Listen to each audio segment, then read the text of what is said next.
everybody. Welcome to another episode of the Orlando CIL podcast. I'm here with the director of the South Jersey Center for Independent Living, Theresa. Theresa, how do you say your last name? I want to make sure I say it right. It's Rohlfing. Theresa Rohlfing, one of my favorite directors. Not that I ranked them, but if I did rank them, she definitely be at the top. And she has, she's got a great spirit, and you've been in independent living for a long time. It seems like you really worked your way up the ranks. 13th year of being here at the center. Yeah, so let's talk about that. So when was the first time you heard about Centers for Independent Living? Do you remember? Well, I was a teacher at Woodbury, a special needs teacher. And in the summertime, we did this youth program where we would set up a farm stand and have the kids with special needs make the prices. We got all the produce locally, and they would make the prices, decide how much it would be, do customer relations, do the register, and it just taught them skills. And the transition specialist from the Center for Independent Living happened to stop at our produce stand, and I hooked my children there up with her so she could hook them up with their next steps of transitioning. And then she was only working till the end of September. So she's like, why don't you go down there and apply for the job? Because I'm leaving. And I did. I ended up getting the job, and I really liked this a lot more than teaching because I could go further, do them further steps. When you're teaching a child in like 6th or 7th grade, you get them for a year and then that's it. You don't even know what happens to them. And then I find out that a lot of them were falling through the cracks and nothing, I see them again at 24 years old, sitting home on their couch. So I thought, this is for me. Let me try to help the students that have nothing to do when they leave high school. And that's where it started. And then it just evolved into going to the schools, teaching the kids, helping them to make connections for college or day programs or whatever it was. And I did that for 8 years. And then I've been the director now for 4. So it's just a rewarding experience when you find that perfect fit for that student that you thought would be a couch. I think you did a great job explaining the appeal of independent living, like yes, how you get to work with the person instead of just giving them homework or like instead of being a top-down thing, it's more about like, what do you want to do and let me support you in right, because you get to process. Follow them all through their life. I mean, like when people ask us where our services start, I always say birth to earth. Yes. We'd like to start with them as soon as possible. Right.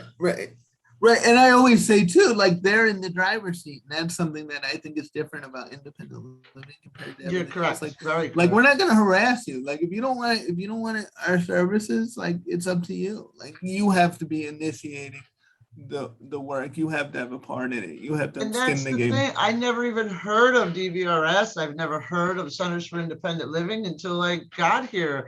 I do know they like to say it's like the best kept secret because people just don't know it's out there, and you can't utilize services that you don't know exist. Right. So just the awareness part was a huge step. Yeah, and that's something we could talk about. What do you think? Because I feel that way too. A lot of people say, well, I didn't know Centers for Independent Living exists. What do you think that is? Why do you think people don't know about it? I think it's more about trying to get in touch with like child study teams from all the schools.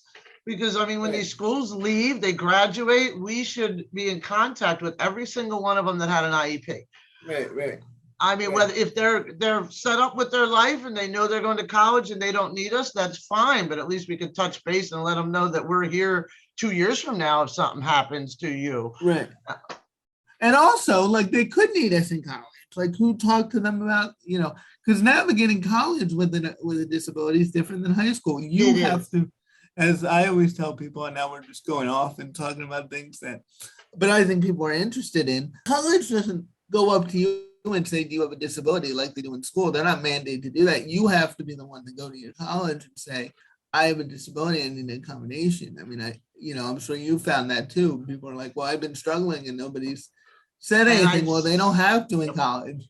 You don't have to disclose your disability, but then you won't get those special accommodations if you don't. And I will say that each college, their special needs office is a little different. Some of them are more proactive than others. Right. I like to make sure they pick that college where I know that their special needs office is going to be there to help them. Right. Right. Some don't even like the term disability in the title of their office. Sometimes it's like Exactly. and people are like, this is the disability office. Yeah, I always think too, Teresa, we're not helped by, I love Centers for Independent Living, but the name is confusing. The name It makes people is. think people live here. They do. And you know what? Where we're located, we actually have apartments up top. They don't belong to us, but they swear they do. Yeah. And they'll walk right in the door and be like, I want to live there. And they're actually, for the 1 bedroom, they're pretty expensive. So I'm like, I don't know Right. about that. Right. Housing, you know, as well as I do, is one of the biggest issues we deal with. Yes. And actually, right now, it's even worse because of the COVID with Right. everybody. And inflation rising. Now we So, need some more of these Project Freedoms. right. I mean, they're awesome, but there's just not enough of them. Right. And also, and we, this is a good thing to talk about. Housing's a good subject too. Like people need to support affordable housing being developed in their neighborhood. And like, cause everybody's like, oh, I want affordable housing. But then when it's like their neighborhood, they're like, well, we want it over there, not my neighborhood. And there actually is supposed to be a certain percentage of every town that has low income housing. Right. But does low income mean the median of that town? Because some Right. towns, of course, it's going to be more expensive than others. Right, exactly. And that's a way to keep people out too. Now I did heard like by the Rowan College of South Jersey, they're actually going to be building more or less what they call, it's kind of like a dorm thing, but it's just going to be for kids with special needs. Oh, that's So awesome. I think that's going to be great. The only problem is before they even break ground, they're full. Right, There's a exactly. waiting list already, and they didn't even start building it. I'm sure you and I believe the same thing. Like I tell people all the time, like get on as soon as a place opens, get on their waiting list now. Do not wait. Do not wait because the demand is so Not high. just that, but you'll have one person that'll get on 20 waiting lists. Now, obviously, they can only go to one place, so that's one spot that's going to open up. So get on them all. Right. Get on them all. I would say get on them while you have housing. Like don't, I'm sure you get the calls too. People call us in the crisis, and even if we get you on all the wait list, you're not going to get housing until three years. Yep. Yeah. Yep. So I always tell Even the people, DCA programs, they have programs right now that are helping people with back rent. So everybody, it's a lottery. Everybody's signing up. We have our housing specialists helping people sign up. At the bottom, it says don't expect any payment for 2 to 3 years. So my thing is, how does that help you now with your back rent? Right. But I tell people, it's good to apply to these things when you're not in a crisis. Get on the wait list now. If they call you 3 years from now and you're all good, just say I'm all good and they move on. Like, it's not. That's the point. Yep. If you find a place in the meantime, you can always say no. But at least this way, if they call and you're still looking for a place, you're in. We always say at my office, it's not a marriage proposal. It's not a lifetime commitment. Exactly. You're just getting on a wait list. Like it's like dating. You want 5 or 6. Yeah, you want see which one you like. Yeah, you want a lot. No, I agree. But housing has always been an issue. It's going to continue to be an issue, but we're doing the best we can. There are some CARES funding still left in certain counties that can help with the electric and the back rent, which I will say that was nice that they did have some funding out for them because a lot of our clients used it and thank God they're still in their houses because of it. Housing is probably, I think, the toughest. Housing and transitioning is the 2 biggest things that Yes. So how did you become director? So how did that happen? So you're teaching, you become the transition specialist, and then you're in the IL world. How'd you become the director? 8 years, and that was the only issue I had with being the director was missing I knew I was going to miss going to the schools and being with the students. It's funny. We have a youth group, and sometimes I hang out just for it because I can at least get involved with the kids again. And the youth group is so much fun. It's like my favorite day. A lot of times we do it in here, but like they'll go out to bowling, urban air. They're going to miniature golf this month. And it's just fun watching them have fun. But I did it for 8 years, and then I started going to the directors' meetings and things as my director knew she was going to retire. So she was more or less training me for the position. So I had to put in for it. Obviously, I still had to put my resume in, and a couple other people did. But I think the board also already knew what I could do. So it was more like, let's give her a shot. So they actually made me the interim for a year. so I could show them, if I can do it, great, then I can be hired. And I did that for a year. The board liked my work. Matter of fact, I got a lot of new programs in here that we didn't have before.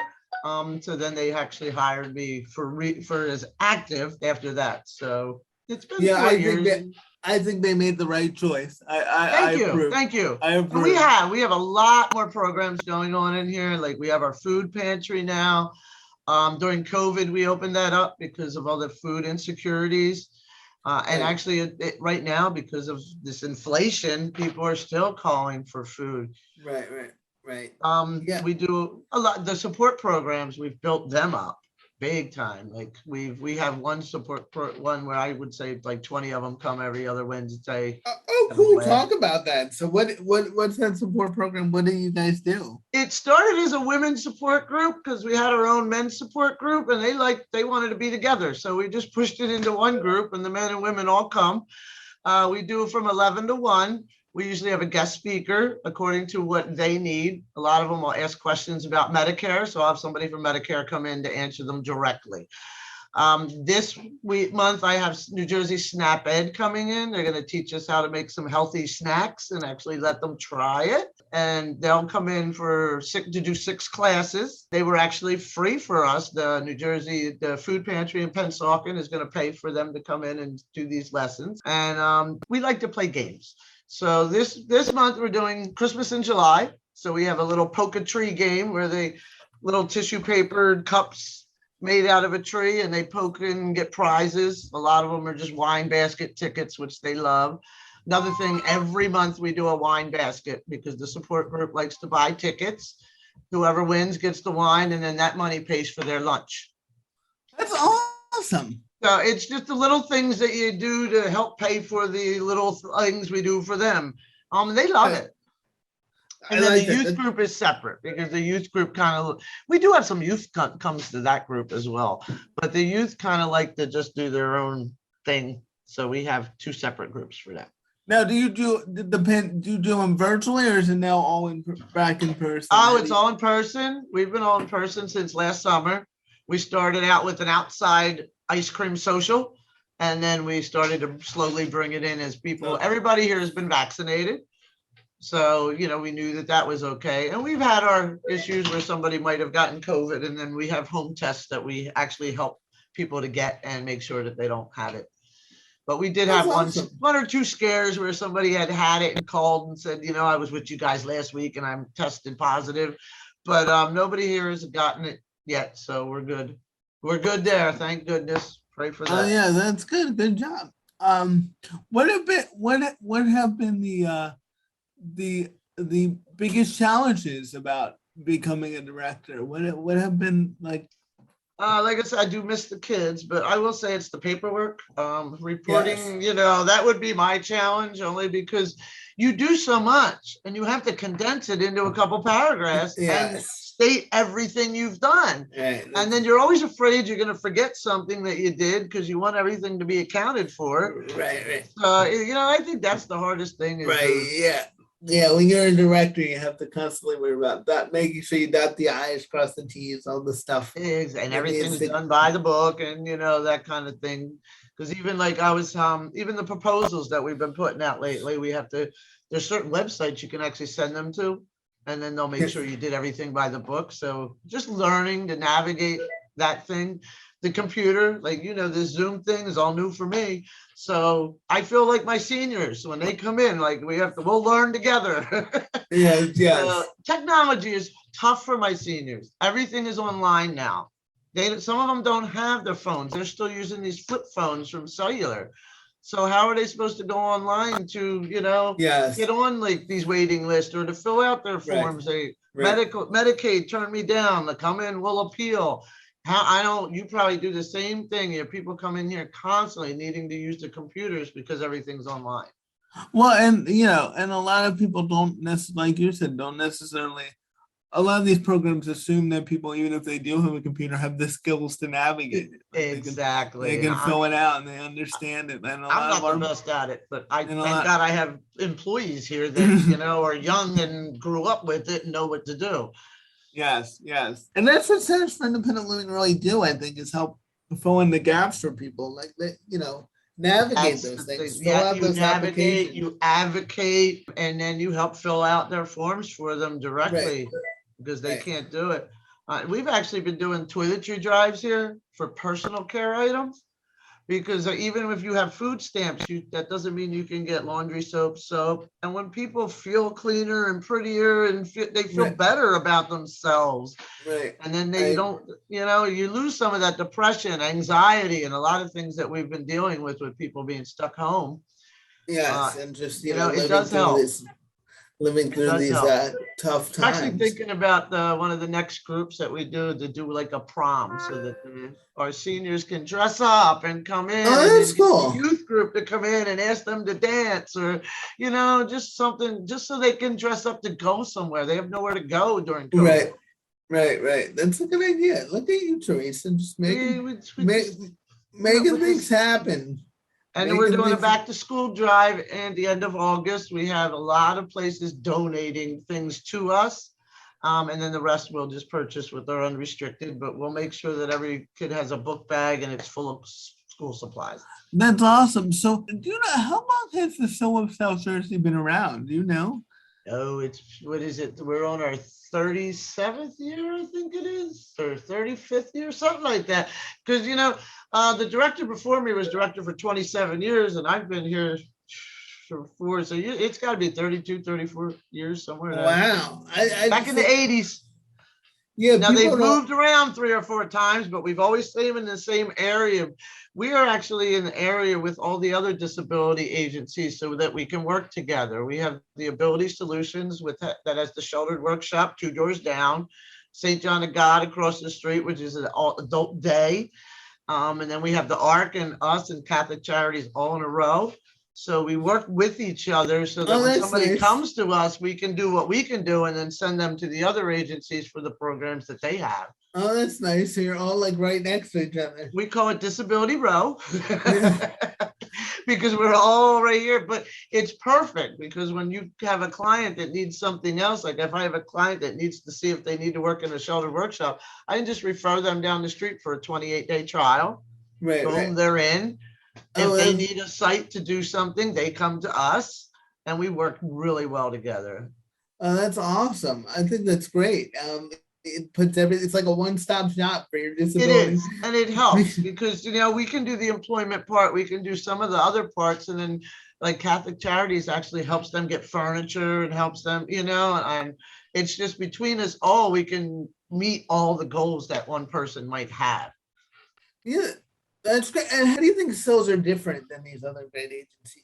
You think Well, the thing is that we're more personal and do one-on-ones. I think we have more programs as well. Like if I send them to Ability Solution, it's only for that one program. right, Now, what are they going to do after that? And we help people with, to manage their disability as well. If you have anxiety, you're not going to want to go to that sheltered workshop. So, you have to work with people to overcome things to get them to get to their goals.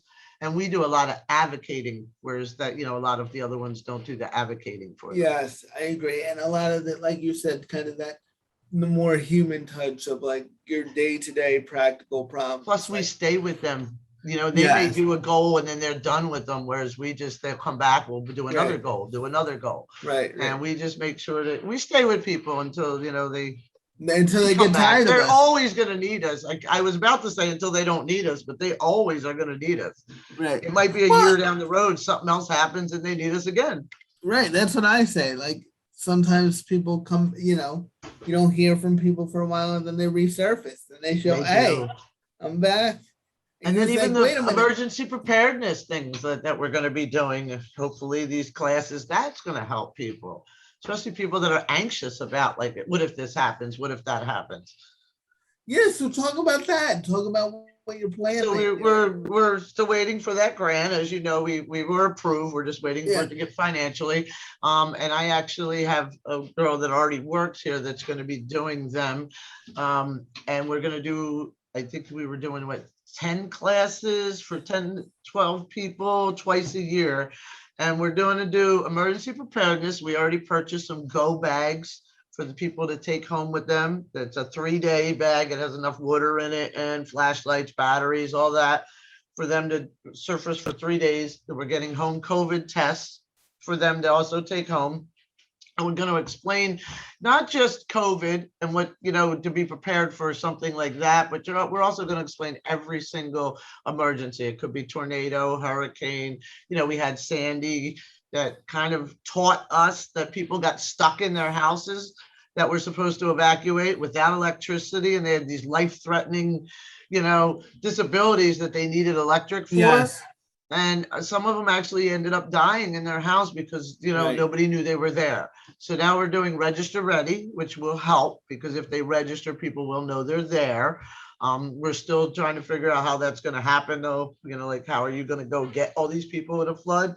But at least they're registered and we'll know they're there. Just little things that happen. We had a tornado go through last year, our town, which was amazing because we've never had tornadoes like that before. It was a F3 and these people just had no water, had no electricity.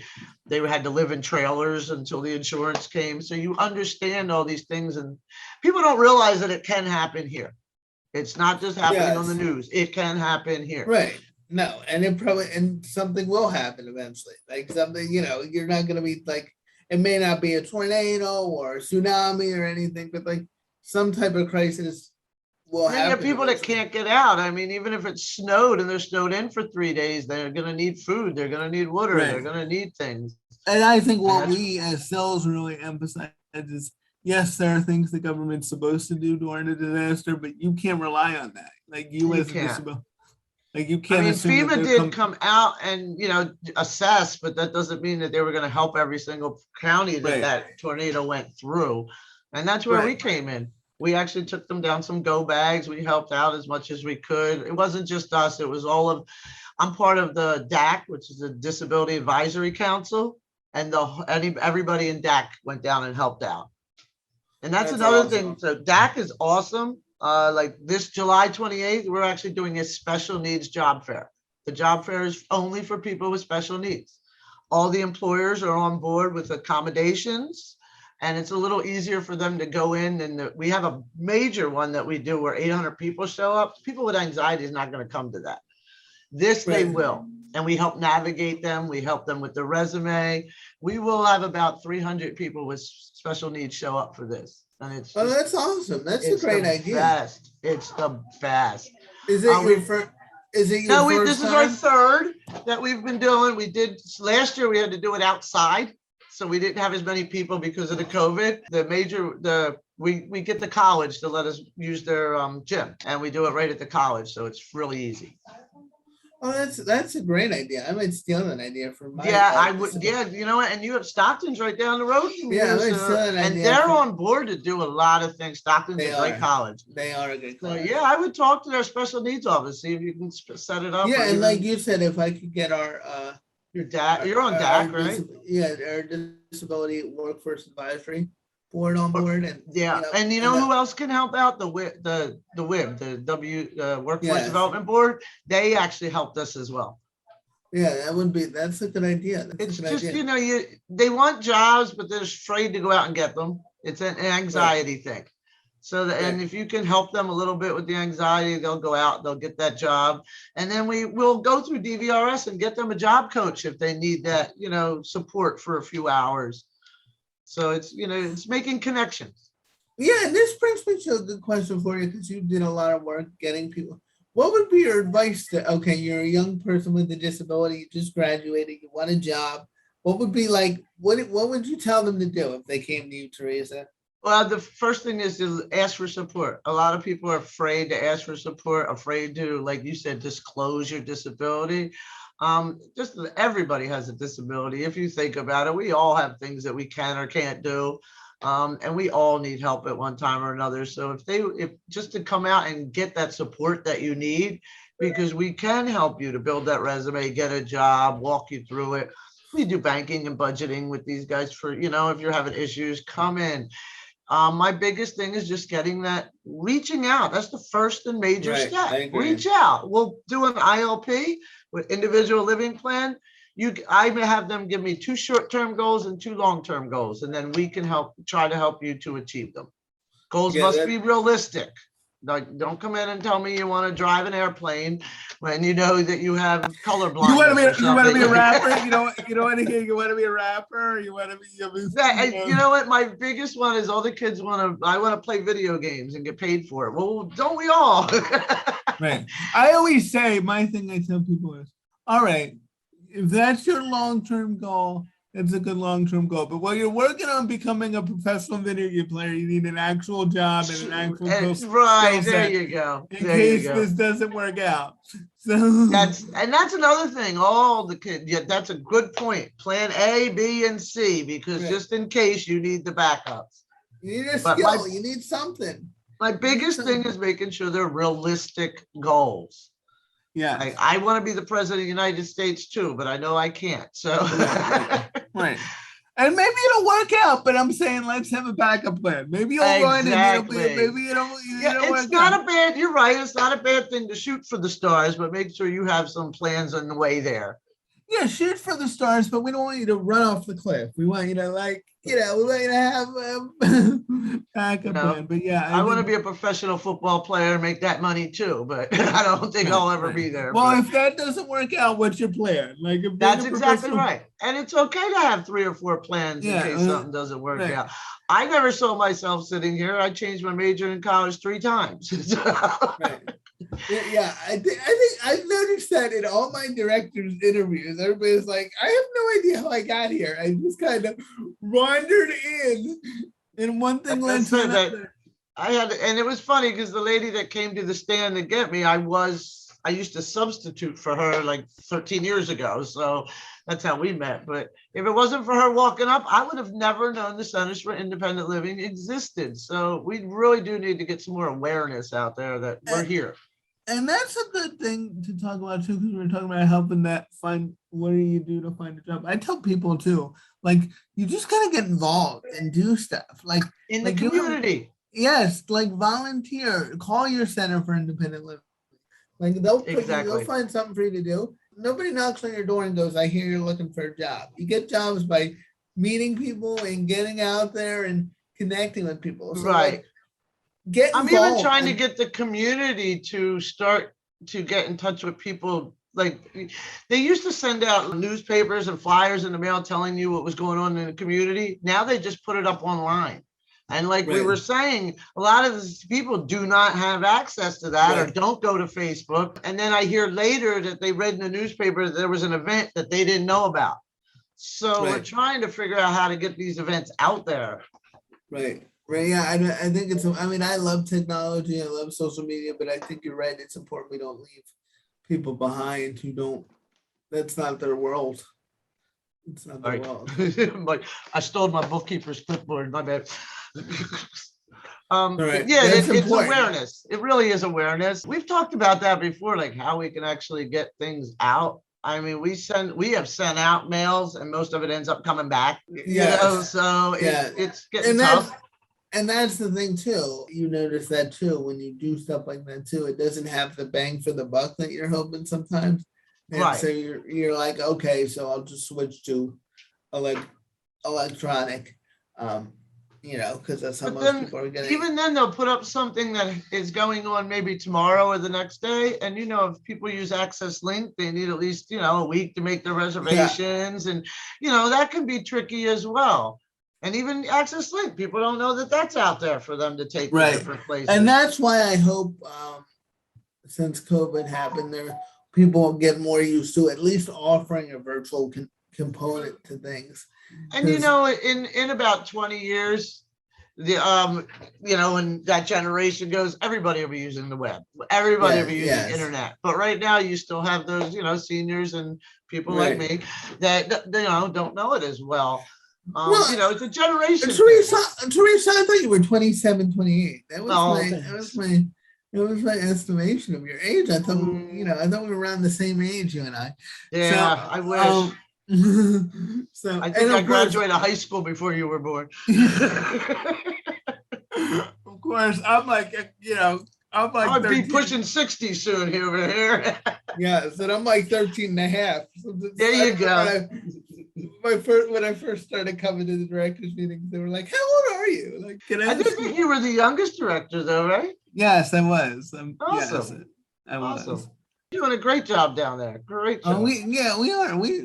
We're doing our thing. You are too. And I think that, like you said, we have a real good group We of have a people great that work. group of directors. We do. And I think everybody, because we're all caring people and we just care about our counties and our community. And we all work very well together. And I just, like I said, we just need to get some more awareness out so we can make sure that we're helping Right. everybody And that we possibly can.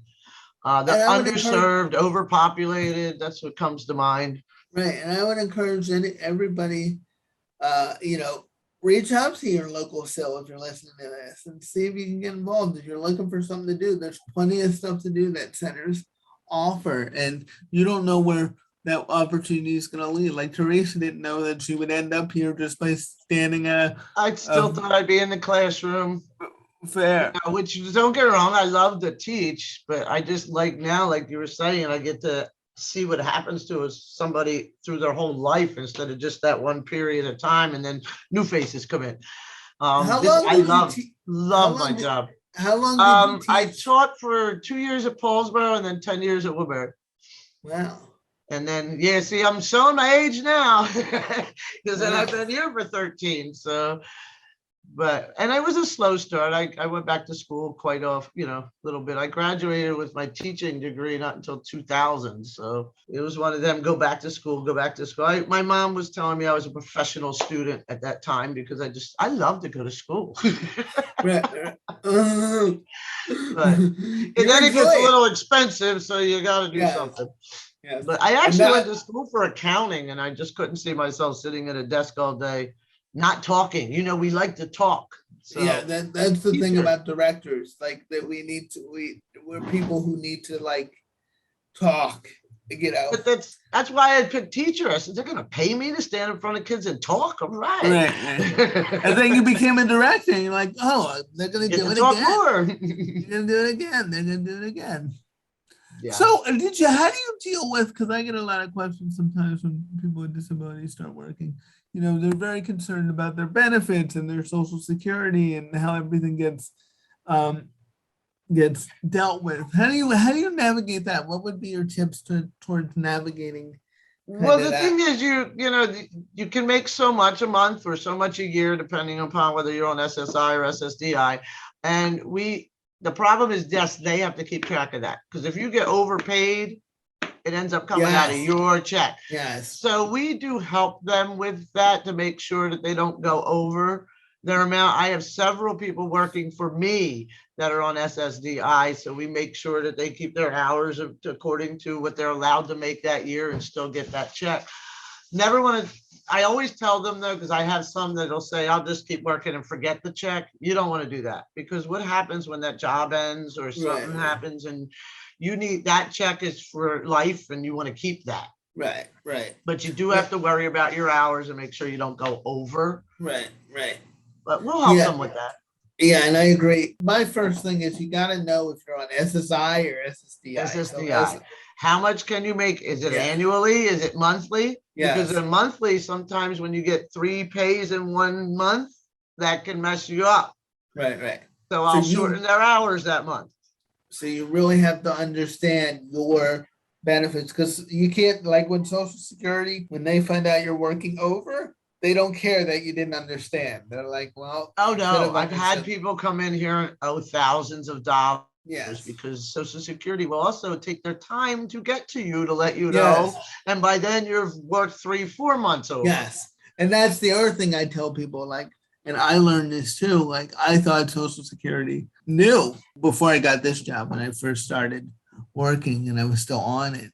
I thought they knew, and I did tell them. I called and I told them, but it didn't update their system yet. Exactly. So I was working thinking it was fine, and it all got worked out, life. But I will have kids that'll come in here and the parents are like, it's the manager's fault. He shouldn't have had them work so many hours. But it's not the manager's job to keep your hours. It's yours. Right. So my thing is, if you can't do it yourself, then you reach out to somebody like the Center for Independent Living to help you do that. Or, you get that support system they can help, because. And I would be clear with your employer too. Like when you were talking, is people don't want to disclose it. Like if once they hire you, I would say, look, I can't make more than this, so they know. So because like you said, they have you, and if the manager changes, you have to make sure that manager knows. Like you can't assume, oh, the other manager knew. You have to check part-time too. Like some people are not doing that. And then when they get hired, it's for a full-time job. Yeah. And they can't do it. So, I even tell them that if you don't understand the application, come in here. Our transition specialist she has gotten about 5 of our youth jobs this month because she fills out the applications for them. There's a lot of jobs out there right now. People are hiring left and right. This is a good, the labor market is hot. Like if you want a job, like you can get one. You know how hard it was to get somebody a job a couple of years ago? Like she has gotten 5 of them in 1 month. That's how, and the thing is that and it's a fit for that person. That's the problem too. When somebody comes in, you make sure you got to get that perfect fit for them, or they're just going to quit. So and that's something CILSJ are good at, because we have the time, and we do career interest surveys. We do all these different mnemonics that will help them with learning about what their likes, their dislikes. Dislikes are just as important. If you don't like kids, you can't be in a daycare. You don't like people, Which a lot of people with anxiety have issues with working with people, but that's when we try to get them warehouse jobs. I do have a few warehouses that'll actually let them wear headphones so that they can block everything out and just do their job. Right. Yeah. So that's why, and that's something CILSJ do all the time, is do that kind of. You need that accommodation, and sometimes they just they can't say it to them. Like they can't walk in and say, I need this. Right. I don't know if they're scared, or like you said, they don't want to disclose their disability, but that's something that we can help too. Yeah. And like you said, the sooner you do that, reach out for that support, you can get that help. Because we know all this stuff. We know how to ask for an accommodation. That's why I like the job shadowing, because we get to go, in and see if you like that for the day or for the week, or however you have it set up for that person. And then they can tell whether they like it or not. I'm kind of excited about purchasing this virtual shadowing.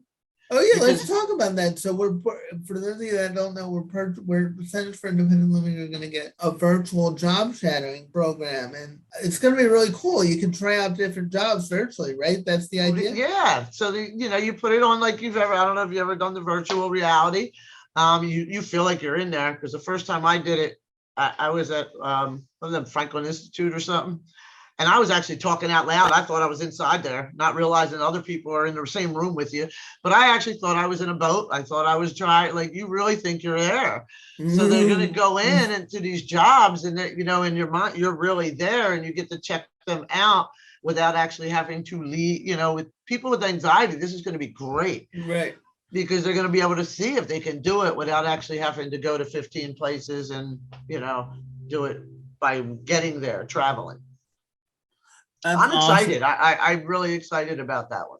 Yeah. And, I'm a little excited about the driving thing that we're talking about purchasing, Yeah, that thing looks cool too. I don't know how that's. Our driving classes here really are about passing the test. Right. After that, the only thing I can do is give you the name of somebody that can do 6 hours. Right. Now we'll be able to do, they'll be able to actually sit there and practice driving before they get in the car, which will make them a little more calm, a little less. Yes, that's true. If we get this program, that would be a cool component. I think so. Like you said, everything's going virtual, everything's going computers. So why not, start purchasing things and taking advantage of it? Yep, I agree. There's so much. I'm just afraid my employees are going to be playing with the virtual job shadowing. So I'm going to come in and have them all in there. Like, yes. Like, guys, learning other jobs, and then they're going to want to leave me. You guys don't be trying out jobs too much when you're supposed to be doing the job. You like that job better. Now you want to quit, right? No, I paid you. I'm excited though. I think the kids are going to love that. Yeah, I'm excited too, and I think centers are doing a lot of great stuff. We So are. as We're going to wrapping- draw more people in with this stuff too. Yes. And I would also always encourage people to reach out. So as we're wrapping up, do you have anything you want to share? You want to talk about your social media? Where should people interested in South Jersey, and what areas do you serve? Because I think we did forget that. Okay, so I'm Camden and Gloucester County, but I do not do Camden City because they have their own center, which is another wonderful center run by Vita Smith. She's awesome. She's on top of it. She has a lot of amazing. programs. And her community needs different things than ours does. So that's why I think it's great that we have them in each county, because as you know, CILSJs are unique. So we each do things pertinent to our each county. And we do have a website. I actually hired somebody with our funding to vamp up our website. Website's looking great. It's CIL-SJ.com. And then we also have a Facebook page. We just added a testimonial thing on there. And I will say, last night I was reading because we just added it and already 4 people put in. I was reading them last night. I was actually in tears crying while I was reading these testimonials. You don't realize how much you touch somebody and how much you've helped somebody until you read it that way. I agree. I agree with you, Theresa. We added an our story section, which is our testimonial section on our website this year. And anytime I'm feeling like just down or maybe stressed about it, I click it and I'm like, okay, this is why we do what we do. Yeah, this is why we're doing this. So stop whining and do that report. Or it's like, exactly. This is why we do what we do. So I agree. And it's a great section to look at if you're interested in our services too, because these are real people telling you real stories about how we help them. The events are up there. So like we were talking before about them not knowing about an event, we try to make sure that they know a month ahead of time so they can get access link and come to these events. Right. Like we're doing a free water ice day, just so that people will come in and see and meet and network. And we're going to have other agencies with tables outside so that they can network with all of us at once and get a free water ice. That's awesome. So all that is on the website, and anybody is welcome to come. I don't even care if you're not from our county. If you just want to come and check out some of the networking that we do in this county, that's great. County IDs at the door. She's not. There you go. That's like our food. When people come up for our food, I just ask them to sign their name and things that we can put them in our system. But other than that, I don't care what county you're from. If you are hungry, you come and get food. Right. You know? Right. And that's something great that your center offers. I know, we're a new center, and I do want to look at what a food pantry would look at for us. So, and then we started that during CARES because of the fact that, first of all, it allowed us to open our doors, because if you were food, you could open your doors. I know some of you were closed for a long time. We were only closed for 2 months, and we reopened that May, and we had food. But we realized the need for it when you saw the line of cars going down the street. It's slowed down. It's not as bad now, but the people across the street from us are an actual food bank. So they donate a lot of food to us that they have extra. So that's why I said it's really good to be in cahoots, because we get donations left and right. Oh, that's awesome. That's great. Well, I would encourage everybody to check out Theresa's website, the CILSJ South Jersey. They're an outstanding center for independent living. And thank you so much for doing this, Theresa. Thank you for having us. It's a pleasure. You're still one of my favorite directors. You didn't blow it. You didn't blow it in the podcast. So thank you very much. You're a great podcast guest. You should, do classes on that too. Thank you. You guys, we're all working together, doing the best we can to get as most people as help as we can. Yes. Please go to the website. Email us. It's CIL-SJ@Outlook. So it's all about the same. CIL-J.com or CILSJ.Outlook. And if you email us, you need anything, if we can't provide the service, we can tell you who does. So all right. Get these people in here, Donald. Yes, reach out and get the services. The more help we can help, the better we're gonna feel, right? Yes, exactly. All right, thanks, Theresa. Keep up the good work down there. You too. Bye. Thanks for having me.